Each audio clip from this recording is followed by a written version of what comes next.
All right, team, Chef Eric here at Kamado Joe. We're hanging out in London at the Camden Grocer. I want to do a little quick recipe video with you. Gochujang salmon. First off, we're going to cut this on a tranche cut, all right? Look at that. And now that thin tail is paired well with that thin edge there, and so we're going to have even cooking, okay? We're going to take the back of our fingers here and just slightly oil this salmon and season from above. You want to season a little bit higher than you think, just so gravity can pull those granules apart.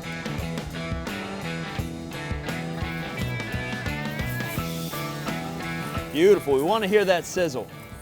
So the soapstone's a beautiful choice for this salmon. What's happening, there's a slight bit of rendering going on. That caramelization is occurring, the proteins are turning to sugar, the Maillard reaction is happening. Notice we don't have a whole lot of charcoal, but we're still maintaining about 450 to 500 degrees Fahrenheit.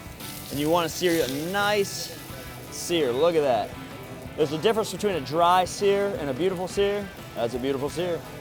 All right, now we've got our gochujang sauce going on. Now we've got some really nice caramelization going on. We want to deglaze that. We're going to go on with just a little bit of brandy. The alcohol is burning off and we're getting this beautiful sweetness. The residual sugars are caramelizing and really adhering to the outside of that. This is just a beautiful thing happening right now.